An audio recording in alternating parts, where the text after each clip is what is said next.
मामा और जो भांजी का रिश्ता होता है बहुत ही नेक और पवित्र रिश्ता होता है, लेकिन आजकल कुछ लोग बाग इस रिश्ते को भी कलंकित कर जा रहे हैं। दोस्तों, आज की घटना जो मैं आप लोगों को बताने जा रहा हूं, इसमें एक सगा मामा अपनी 16 साल की भांजी के साथ अवैध संबंधों में होता है और जब वो भांजी उससे शादी करने की जिद करने लगती है तो यहाँ पर होता है इतना बड़ा कांड कि उस भांजी को चलती ट्रेन से नीचे फेंक दिया जाता है और भांजी की मौत हो जाती है। दोस्तों, अगर पूरा मामला आप भी जानोगे तो एक बार आप भी सोचने के लिए मजबूर हो जाओगे कि आखिरकार ऐसा कैसे हो रहा है, ये कहाँ का मामला है।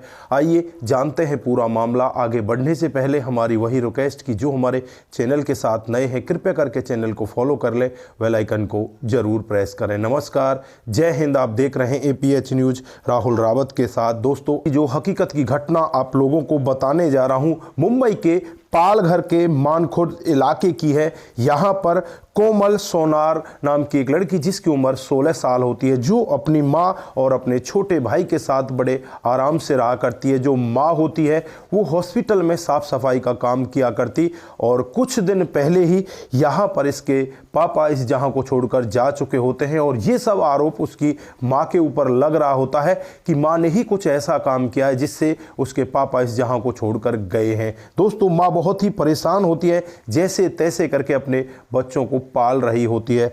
अब यहाँ पर 15 अगस्त 2025 की सुबह सुबह का वाकया होता है जब कोमल सोनार अपने घर से निकलती है और शाम तक अपने घर वापस नहीं लौटती। जो माँ होती है जब हॉस्पिटल से वापस आती है, इधर उधर अपनी बेटी को देखती है तो बेटी का कहीं भी अता पता नहीं लगता। इधर उधर के लोगों से बातचीत करती है लेकिन कहीं भी ये पता नहीं लगता कि बेटी कहाँ गई है। अब माँ बहुत ज़्यादा परेशान होती है। परेशान होकर अपने छोटे भाई अर्जुन सोनी के पास फ़ोन करती है और से कहती है कि क्या तुमने कोमल सोनार को देखा है, क्या तुम्हारे पास उसका कोई फोन आया है।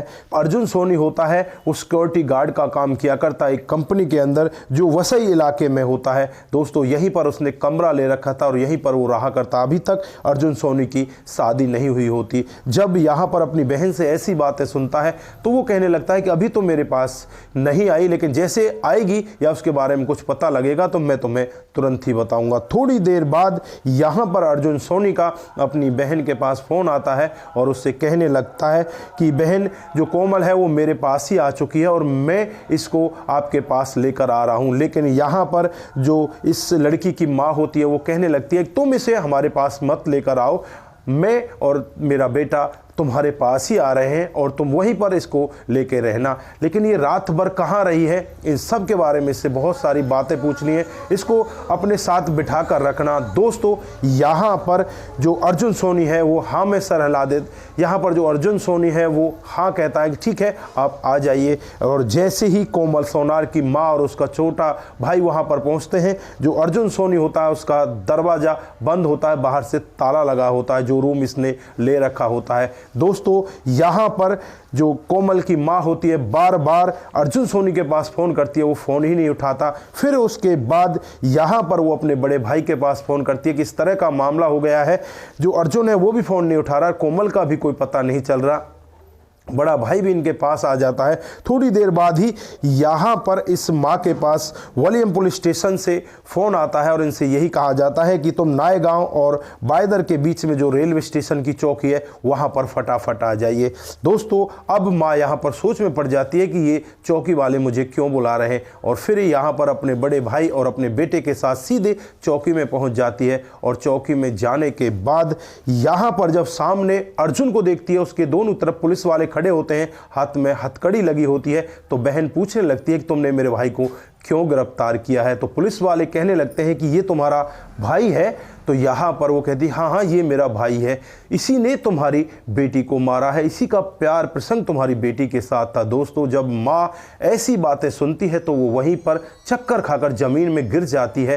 सोच में पड़ जाती है कि मेरा सगा भाई मेरी बेटी के साथ ऐसा गलत काम कैसे कर सकता है। दोस्तों, अब यहाँ पर जब अर्जुन सोनी से पूरी वारदात के बारे में पूछा जाता है कि तुमने इस क्राइम को कैसे अंजाम दिया, कैसे तुम इसके प्यार प्रसंग में आए, तो यहाँ पर एक ऐसी कहानी बताई जाती है जिसे सुनकर हर कोई व्यक्ति दंग हो जाता है। दोस्तों, जो अर्जुन सोनी होता है अपनी भांजी कोमल सोनार, जिसकी उम्र 16 साल होती है, उसके घर पर जाया करता। जब उसकी माँ हॉस्पिटल में चली जाती तो ये दोनों एक दूसरे के साथ इस तरह के संबंधों में आ जाते हैं जैसे एक पति पत्नी होते हैं। मामा जरा सी भी शर्म नहीं करता कि उसे ऐसा काम करना चाहिए या नहीं करना चाहिए। फिर उसके बाद ये छोटी उम्र की लड़की कोमल इस तरह से उसके प्यार प्रसंग में आ जाती है, उससे कहने लगती है कि मैं तुम्हारे साथ शादी करना चाहती हूँ, तुम्हारे साथ रहना चाहती हूँ। अब मामा के हाथ पैर फूलने लगते हैं कि भला ऐसा कैसे हो सकता है, तेरी तो बहुत बड़ी बदनामी हो जाएगी।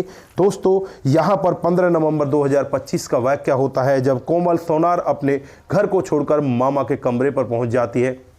वहाँ जाने के बाद मामा से यही कहती है कि मामा, मैं तुम्हारे साथ रहना चाहती हूँ, तुम्हारे साथ शादी करना चाहती हूँ। लेकिन मामा यहाँ पर ये सब नहीं चाहता था, वो तो बस इसके साथ मौज मस्ती कर रहा था। शादी की यहाँ पर बात आई तो मामा एकदम से टूट जाता है और फिर यहाँ पर इस अपनी भांजी को लेकर रेल के अंदर बैठ जाता है और रेल के अंदर जाने लगते हैं। दोस्तों, जैसे ही थोड़ी सी आगे बढ़ते हैं, जो नया गाँव और बाईदर के बीच में जगह होती है, वहाँ पर जब पहुँचते हैं तो अर्जुन इधर उधर देखता है, कोई नहीं वहां पर दिखाई देता, तो अपनी भांजी को चलती हुई ट्रेन से धक्का दे देता है। भांजी जमीन पर चीखती हुई गिरती है और जो ट्रेन में लोग वक्त बैठे होते हैं वो शोर मचाने लगते हैं कि इस व्यक्ति ने अपने साथ की लड़की को ट्रेन से नीचे फेंक दिया। दोस्तों, आनन फानन में वहाँ पर पुलिस आ जाती है, लोग बाग इस व्यक्ति को पकड़ लेते हैं। पुलिस यहाँ पर इस व्यक्ति को पकड़ती है और पकड़कर जब इसकी अच्छे से धुनाई करती है तो यहाँ पर ये सारा सबूत पुलिस के सामने रख देता है और कहने लगता है कि ये लड़की कोई और नहीं,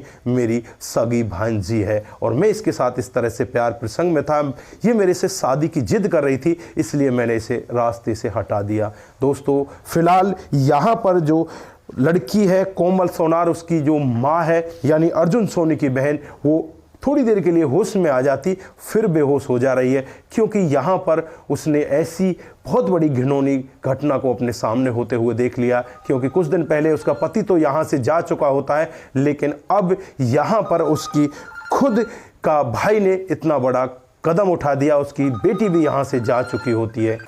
तो दोस्तों, ऐसे ऐसे मामले भी हमारे समाज के अंदर हो रहे हैं। यहाँ पर रिश्तों को कितनी बुरी तरह से कलंकित किया जा रहा है। मामा खुद अपनी सगी भांजी के साथ इस तरह के रिश्तों में होता है और जब भांजी उससे शादी करने की जिद करती है तो मामा उसकी जान ले लेता, बड़ी बेरहमी के साथ ट्रेन से उसे नीचे फेंक देता है। तो दोस्तों, यहाँ पर इस व्यक्ति को आप किस तरह की सज़ा में देखना चाहते हो? इस मामा को, कंस मामा का नाम तो आपने सुना होगा, लेकिन ये तो कंस मामा से भी बड़ा मामा यहाँ पर दिखाई दे रहा है। आप लोग यहाँ पर क्या कहना चाहते हैं? आपकी जो भी राय है एक बार कमेंट बॉक्स में ज़रूर दीजिएगा। दोस्तों, आज के लिए बस इतना ही, फिर मिलते हैं किसी नए मोड के साथ। तब तक के लिए आप अपना ख्याल रखें, परिवार का ख्याल रखें, सतर्क रहें, सावधान रहें। दोस्तों, जिन साथियों ने हमारे पिछले वीडियोज पर कमेंट किए थे उनका नाम हम यहाँ पर बारी बारी से लेने वाले हैं। पहला जो कमेंट आता है वो लर्जन राजू का आता है। वो लिखते हैं, सर जी वाह वाह, बहुत खूबसूरत बातें बोली है। सर जी, आप सोचते होंगे कि हम आपकी अदालत में क्यों बोलते हैं? सर, इंसाफ तो आपकी अदालत में मध्यम से मिलती है। सलूट है आपको, वेरी वेरी नाइस स्टोरी। आपका बहुत बहुत धन्यवाद आपके कमेंट के लिए। शंकर लाल वेद जी, किस्मत के आगे किसी की नहीं चलती, बहुत बहुत धन्यवाद। उसके बाद रामलाल लाधा जी हमें लिखते हैं, सर आपकी यह कहानी बताती है संसार में कर्म प्रधान होते हैं, भाग्य का बहुत बड़ा महत्व है। जाको राखे साइया, मार सके ना कोई, बाल ना बांका कर सके, चाहे जग सारा बैरी होए। अत्यंत महत्वपूर्ण कहानी कहने के लिए आपका बहुत बहुत धन्यवाद। रामलाल लाधा, जिला टोंक, तहसील मालपुर, राजस्थान से, आपका बहुत बहुत धन्यवाद। उसके बाद कालूराम बगवाड़ा जी, शानदार स्टोरी चुनाई, बहुत बहुत धन्यवाद। कालूराम बांगवाड़ा, जिला बाड़मेर, राजस्थान से, बहुत बहुत धन्यवाद आपका। अजय यादव जी, नाइस कहानी, दिल को छू जाती है सर जी, बहुत बहुत धन्यवाद। उसके बाद सुजराम कुलवी जी हमें लिखते हैं, अति सुंदर कहानी बताई है आपने, बहुत बहुत धन्यवाद। उसके बाद यादराम, बहुत बढ़िया, आपका भी बहुत बहुत धन्यवाद। रतनलाल शर्मा जी, भाई साहब नमस्कार, इस कहानी ने हमें बहुत कुछ सिखाया है और कहानी सुनकर हमें बहुत कुछ सीख मिलती है, आपका बहुत बहुत धन्यवाद। उसके बाद में शंकर स्वामी जी, आपकी कहानी बहुत अच्छी लगी, आपका भी बहुत बहुत धन्यवाद। उसके बाद थानाराम सुधार जी, ओके, बहुत बहुत धन्यवाद। उसके बाद सुदाम प्रसाद जी, बहुत सुंदर कहानी थी, आपका बहुत बहुत धन्यवाद। अरविंद साहा, बहुत सुंदर, बहुत बहुत धन्यवाद। तेज प्रताप सिंह, बहुत सुंदर स्टोरी, बहुत बहुत धन्यवाद आपका भी। लाला बाबू प्रेम जी, बहुत अच्छी कहानी है सर, बहुत बहुत धन्यवाद। रमेश सरोज जी, बहुत बेहतरीन कहानी है, आपका भी बहुत बहुत धन्यवाद। सत्येंद्र पटेल जी, वेरी नाइस स्टोरी, आपका भी बहुत बहुत धन्यवाद।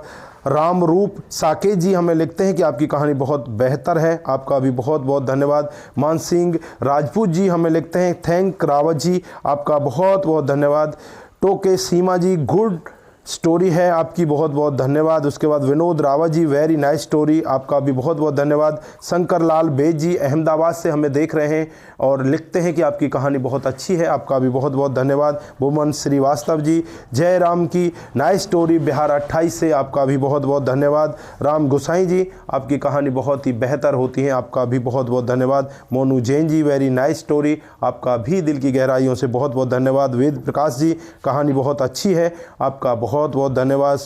उसके बाद में जेपी सिंह बघेल जी, नाइस लिखते हैं, आपका भी बहुत बहुत धन्यवाद। विनोद कुमार जी हमें लिखते हैं कि आपकी कहानी बहुत बेहतर होती है, आपका भी बहुत बहुत धन्यवाद। दिव्या किशोर जी हमें लिखते हैं जय हिंद जय भारत, जय हिंद जय भारत। ओम प्रकाश ग्रोवर जी, वेरी नाइस, आपका बहुत बहुत धन्यवाद। उसके बाद रमेश जी हमें लिखते हैं सर आपकी कहानी दिल को छू ले जाती है, बहुत अच्छी लगती है, थैंक यू, बहुत बहुत धन्यवाद आपका भी।